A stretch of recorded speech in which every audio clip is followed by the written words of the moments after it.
Student, रे diagram के लिए हम सबसे पहले बात करेंगे कॉन्वेक्स मिरर की। कॉन्वेक्स मिरर के रे डायग्राम में स्टूडेंट बहुत सारी गलतियां करते हैं बिकॉज ये एक डाइवर्जिंग मिरर है और डाइवर्जिंग मिरर के जो भी इमेजेस बनती हैं वो हमारे मिरर के जस्ट पीछे के पोजीशन में बनती हैं। सो गलतियां ना हो इसके लिए हम कैसे डायग्राम बनाएंगे, रे डायग्राम कैसे फॉर्म करेंगे, आप इसे फटाफट देखिए।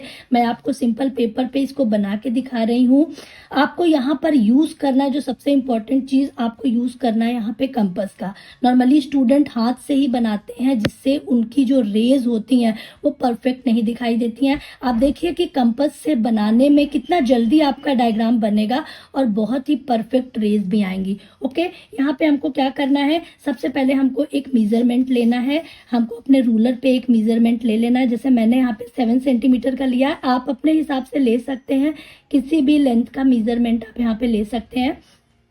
7 सेंटीमीटर का मैंने यहाँ पे मेजरमेंट ले लिया है और उसके बाद मैं यहाँ पर एक आर्क लगाऊंगी 7 सेंटीमीटर के सेंटर से। ठीक है, तो यहाँ पर हमको एक क्या फायदा मिलता है स्टूडेंट कि हमको हमारा सेंटर पॉइंट बहुत ही परफेक्टली मिल जाता है। अब ये हमारा सेंटर पॉइंट है, इस सेंटर पॉइंट को हम अपने इस मिरर से इस तरह से अटैच कर लेंगे, जो हमारा मिरर है। ओके, इससे हमने अटैच कर लिया। अब चूंकि आपको पता है कि ये जो मिरर है वो कन्वेक्स मिरर है, मीन्स जो ये बल्जिंग पोर्शन होगा, लाइट की रेज हमेशा इसी पे आएंगी। तो this is our non reflected part. ठीक है, ये हमारा नॉन रिफ्लेक्टेड पार्ट हो जाएगा और this is the reflected part. Okay, ये हमारा था सेंटर। ओके, और जहां पर ये हमारी प्रिंसिपल एक्सिस और मिरर का पॉइंट कट होता है उसे हम बोलते हैं पोल। ओके, और पोल और सेंट्रल के बिल्कुल बीच में जो होता है स्टूडेंट वो क्या होता है, फोकल लेंथ। आपको पता है, तो आप देखिए यहाँ पे हमारा सेंट्रल था 7 सेंटीमीटर का और ये पोल थी। तो यहाँ पे हमारा जो फोकल लेंथ होगी या हमारी जो फोकस होगी वो कहाँ पे होगी, 3.5 पे। तो 3.5 आप यहाँ पे मेंशन किए। This is our focal. ठीक है, this is our focal length.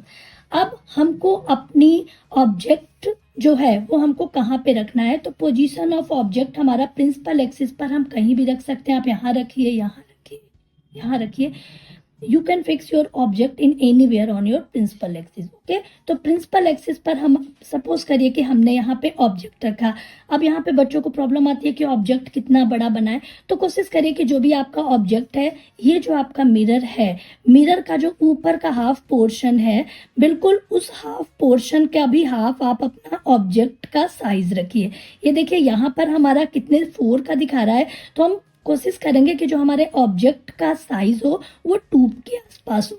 तो हम अपने 2 सेंटीमीटर के लेंथ का अपना एक ऑब्जेक्ट हमने यहाँ पे फिक्स कर लिया है। ओके, ये हमारा हो गया ऑब्जेक्ट। अब इस ऑब्जेक्ट से हमको रेज लानी है। ठीक है, सपोज करिए कि यहाँ पे हमारी रेज आएगी। जो सबसे पहली रेज आती है, आपको पता है, प्रिंसिपल एक्सिस के बिल्कुल ही पैरेलल आ रही है। इस तरह से प्रिंसिपल एक्सिस के पैरेलल आएगी और ये है mirror. This is the reflected part और this is the non reflected part. तो जब भी रेज आएगी रिफ्लेक्टेड पार्ट से टकराएगी और उससे वो क्या हो जाएगी, रिवर्स हो जाएगी। रिवर्स होने के लिए हम कैसे रिवर्स करेंगे, आपको पता है कि जो हमारी रेज आती है जब वो प्रिंसिपल एक्सिस के बिल्कुल पैरेलल आएगी तो वो सीधे फोकस से ही निकलती है। तो फोकस पर पॉइंट करते हुए हमको अपनी रिफ्लेक्टेड रे यहाँ पे ड्रॉ करनी है। ठीक है, दिस इज अवर रिफ्लेक्टेड रे और ये हम इसको पीछे की तरफ बिल्कुल डॉटेड लाइन से हम इसको डाइवर्स करेंगे, इंक्रीज करेंगे, लाइन को बढ़ाएंगे, because this is a diverging mirror. और जो भी हमारी इमेज बनेगी वो हमारे मिरर के जस्ट अपोजिट साइड में बनेगी, पीछे की तरफ बनेगी, बिहाइंड द मिरर बनेगी। Okay, so this is our incident रे, ये हमारी इंसिडेंट रे थी। दिस इज अवर रिफ्लेक्टेड रे। आपको एरोज का बहुत ध्यान रखना है, एरोज आपको बहुत ही परफेक्टली बनाना है कि इंसिडेंट रे कौन सी है और जाने वाली रे कौन सी है। ओके, नाउ जो हमारी सेकेंड रे है, यू नो वेरी वेल कि एक इमेज को फॉर्म करने के लिए हमको 2 रेज की जरूरत होती है। फर्स्ट रे हमारी आ चुकी है, जो सेकेंड रे होगी वो हमारी पोल से होके जाएगी, बिकॉज ये है हमारा कॉन्वेक्स मिरर। तो जो सेकेंड रे है वो हमारी पोल से इस तरह से निकल के जाएगी। ओके, ये इंसिडेंट रे है तो ये रिफ्लेक्ट किधर होगी, इस तरफ में होगी। अब हमको यहाँ पर एक चीज का ध्यान रखना है कि आपको मालूम है कि जो हमारा फॉर्मूला होता है मिरर का कि sine i upon sine r is equal to constants, जो हमारा इंसिडेंट रे होता है आई होता है और रिफ्लेक्टेड रे होगा, वो उनकी जो एंगल होगी वो बिल्कुल ही इक्वल होगी। हम कैसे मेजर कर सकते हैं, अगर फर्स्ट रे में हम देखें स्टूडेंट तो ये हमारी इंसिडेंट रे थी और ये हमारी रिफ्लेक्टेड रे थी। इसका अगर हम सेंटर पोर्शन निकालें तो सेंटर से अगर हम इसके मेजर को मिलाते हैं, ये देखिए ये हमारा सेंटर पॉइंट था, सेंटर पॉइंट से अगर एक नॉर्मल रे आप लेते हैं तो हमको इनके बीच का एंगल बिल्कुल मिल जाएगा। ये हमारी नॉर्मल रे है, ओके, इसको हम पीछे की तरफ इस तरह से डॉटेड लाइन से मिला रहे हैं। देखिए ये हमारी नॉर्मल रे है, तो आप यहाँ पर डी का मैं यूज करके आपको दिखा रही हूँ। आप इधर डी से देखिए कि जो आपकी इंसिडेंट रे थी और रिफ्लेक्टेड रे थी उनका बीच का जो एंगल है वो बिल्कुल ही इक्वल आ रहा है 30 डिग्री। और अगर हम इधर भी देखें तो ये जो एंगल हमारा आ रहा है सेम टू सेम 30 डिग्री पर ही रिफ्लेक्ट भी हो रहा है, ओके। तो मीन्स जो रिफ्लेक्टेड रे है और इंसिडेंट और रिफ्लेक्टेड रे के बीच का जो एंगल है वो बिल्कुल इक्वल होना चाहिए। This is i and this is r, this is i and this is r. बिल्कुल वही फॉर्मेशन आपको यहाँ भी लगाना है। तो अगर ये हमारी इंसिडेंट रे थी तो आप यहाँ पर डी का यूज कर सकते हैं, जैसे कि मैं आपको यहाँ पे करके दिखाती हूँ कि हमारी जो इंसिडेंट रे थी वो 28 डिग्री के सेंटीग्रेड पे आ रही है। बिल्कुल उसी तरह से रिफ्लेक्टेड रे को भी आपको उतने ही एंगल पर ही निकालना है, मीन्स 28 के एंगल पर ही आपको निकालना है। ये हमको मिल गई हमारी रिफ्लेक्टेड रे। अब देखिए डी का और कंपास का यूज करने से जो हमारी रेज बनती हैं वो बिल्कुल एक्यूरेट बनती हैं और डायग्राम जो आता है वो बिल्कुल क्लियर आता है। This is our incident ray, this is our reflected ray, okay. ये देखिए sine i and this is sine r, ये बिल्कुल ही इक्वल है। आई और आर के बीच का एंगल बिल्कुल इक्वल होना चाहिए। अब इस लाइन को हम पीछे की तरफ में इंक्रीज करेंगे और ये लाइन हमारी जहां पे कट रही है यहाँ पे हमारी इमेज फॉर्म हो जाएगी। ये हो गई हमारी इमेज, ठीक है, this is our image. Now ये हो गई हमारी इमेज की पोजीशन। अब अगर आपको यहाँ पे 3 चीजें मेंशन करनी होती है, साइज ऑफ इमेज, तो अगर हम साइज की बात करें स्टूडेंट तो हमारा जो साइज ऑफ इमेज हो जाएगा, साइज ऑफ इमेज कैसा है, स्मॉल है। हम कन्वेक्स मिरर यूज कर रहे हैं तो इसमें इमेज जो बनती है वो डिमिनिश्ड बनती है, ठीक है, तो डिमिनिश्ड इमेज बनेगी। Now position of image pole and focal के बिटवीन बनेगी, तो पोजीशन ऑफ इमेज आपकी बनेगी बिटवीन पोल एंड फोकस, ठीक है। नाउ जो हमारा इमेज है वो कैसा, वर्चुअल एंड इरेक्ट बनेगा, ओके। तो हमारा नेचर ऑफ इमेज कैसा होगा स्टूडेंट, नेचर ऑफ इमेज आपका होगा वर्चुअल एंड इरेक्ट, ठीक है, वर्चुअल एंड इरेक्ट। अगर हम ऑब्जेक्ट के पोजीशन की बात करें तो what is the position of object at the principal axis, तो पोजीशन ऑफ ऑब्जेक्ट भी ये लिख सकते हैं, that is the principle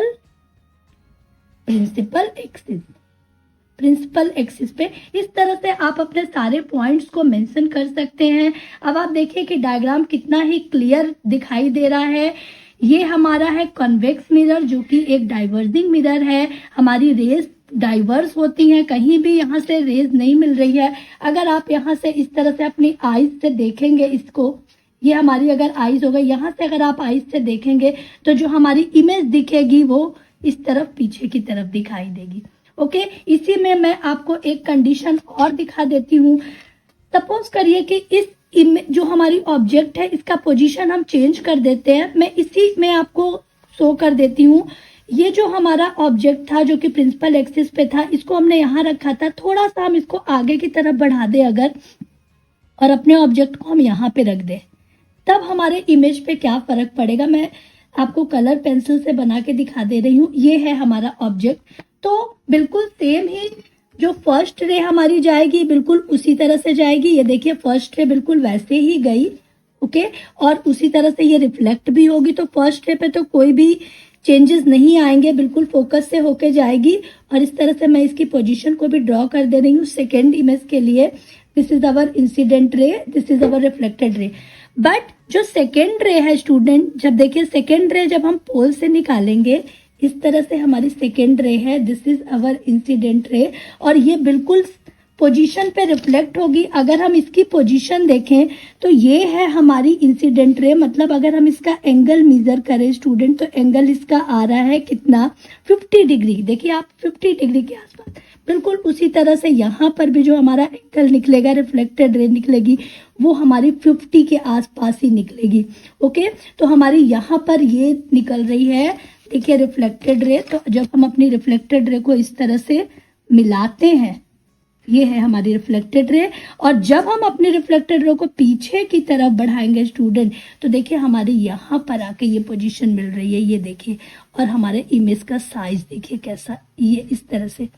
means हम जैसे जैसे अपने ऑब्जेक्ट को मिरर के पास लाएंगे, बिल्कुल उसी तरह से हमारे जो इमेज का साइज भी होगा वो इंक्रीज होता चला जाएगा। ये हमारी फर्स्ट थी और ये हमारी सेकेंड इमेज है। देखिए फर्स्ट में और सेकेंड में कितना डिफरेंस आ गया है।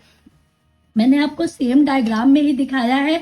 आई होप कि आपको यहाँ पर ये चीजें क्लियर हो रही होंगी कि जब भी हम कॉन्वेक्स मिरर में, और पोजीशन देखिए पोल पे और फोकस के बीच में भी है, इसमें भी जब भी हम अपने ऑब्जेक्ट को प्रिंसिपल एक्सिस पर कहीं भी रखेंगे इन अ कॉन्वेक्स मिरर, तो जो भी हमारी इमेज फॉर्म होगी वो हमेशा पोल और फोकस के बीच में ही आएगी। इमेज का साइज इंक्रीज होगा जैसे जैसे हम अपने ऑब्जेक्ट को मिरर के जितने पास लाएंगे, हमारे इस इमेज का साइज भी उतना ही इंक्रीज होता चला जाएगा। ओके, तो आई होप कि आपको ये डायग्राम क्लियर हुआ होगा, और इसी तरह से आप अपने एग्जाम में इतना ही क्लियर और नीट डायग्राम बना के आइएगा।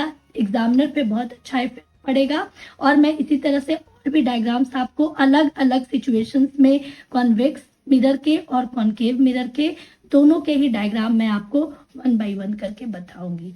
ओके, तो थैंक यू।